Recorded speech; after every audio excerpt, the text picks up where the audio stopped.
North Europe में तेजी से डेवलपमेंट्स हो रहे हैं, जिससे पूर्वी यूरोप में चल रहा भीषण युद्ध उत्तरी यूरोप की तरफ शिफ्ट होने का खतरा है। यह डर पूरे यूरोप की चिंता बढ़ा रहा है। नॉर्थ यूरोप के 2 देश फिनलैंड और स्वीडन नेटो में शामिल होने की तैयारी में लगे हैं। अगले हफ्ते इसे लेकर स्वीडन और फिनलैंड में मीटिंग का दौर चलेगा। कुछ बड़े डेवलपमेंट होने की पूरी उम्मीद है।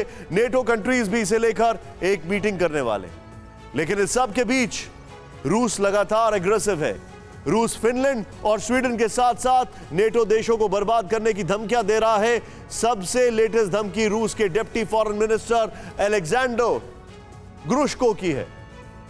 रूस के डिप्टी फॉरेन मिनिस्टर ने रूस की सीमा से सटे फिनलैंड से क्लियरली कह दिया है कि वो नेटो में शामिल होने की हिमाकत ना करे, वरना रूस इसकी सजा देगा।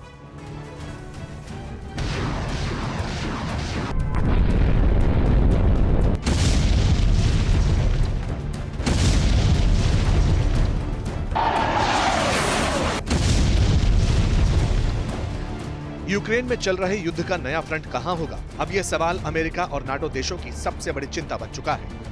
जैसे जैसे 15 मई की तारीख नजदीक आ रही है, पूरे यूरोप में बेचैनी बढ़ रही है, क्योंकि 15 मई को स्वीडन जो फैसला करेगा, उससे यूरोप के इस हिस्से की नई किस्मत लिखी जाएगी।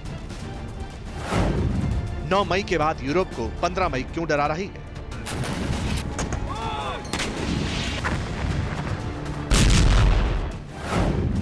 यूरोप में 15 मई को क्या होने वाला है?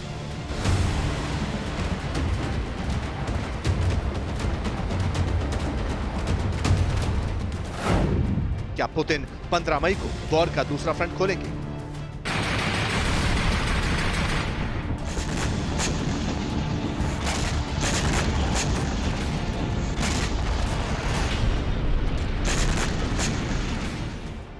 इन चिंताओं की वजह क्या है, वो आपको समझाते हैं।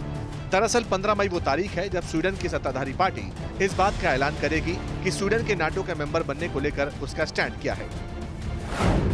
स्वीडन में इस वक्त सोशल डेमोक्रेट्स की सरकार है, जिसे तय करना है कि उनके देश को नाटो में शामिल होने के लिए अप्लाई करना चाहिए या नहीं। अगर सोशल डेमोक्रेट्स पार्टी ने नाटो में शामिल होने पर सहमति जता दी, तो फिर यूरोप में युद्ध का एक नया फ्रंट खोलने के पूरे आसार हैं। अब ऐसा क्यों कहा जा रहा है, इसे भी समझ लेते हैं। असल में यूक्रेन के बाद फिनलैंड और स्वीडन भी नाटो का मेंबर बनने की तैयारी कर रहे हैं। रूस इसके सख्त खिलाफ है और अभी से फिनलैंड और स्वीडन को धमकी मिलने लगी है।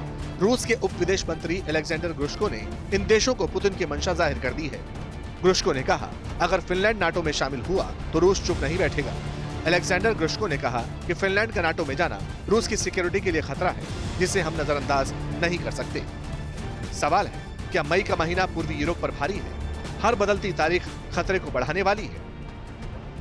19 मई को बेल्जियम के ब्रसेल्स में वो होने वाला है जिससे पुतिन का पारा चढ़ सकता है। रूस की सीमा से लगे देशों की नाटो से दोस्ती पुतिन के गुस्से की वजह बन चुकी है, लेकिन पुतिन की बार बार की चेतावनी का ना तो नाटो पर कोई असर हो रहा है और न ही रूस की सीमा से सटे देशों पर।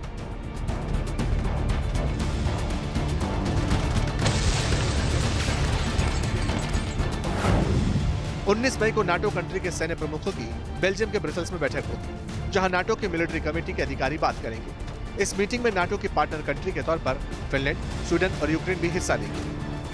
तय है कि ये बात पुतिन को रास नहीं आने वाली। रूस ने अपने तेवर और इरादे जाहिर कर दिए हैं। पुतिन फिनलैंड और स्वीडन के नाटो के करीब जाने को किसी कीमत पर बर्दाश्त करने के मूड में नहीं है। पुतिन ने यूक्रेन के भी इन कोशिशों को नियोनाजी बताया। यही बात रूस की यूक्रेन पर हमले की वजह बन गई। सोचिए, यूक्रेन के नाटो का मेंबर बनने की जिद ने यूरोप के एक छोर को युद्ध की आग में झोंक दिया है। आग लग चुकी है, कहां तक फैलेगी ये तो वक्त ही बताएगा।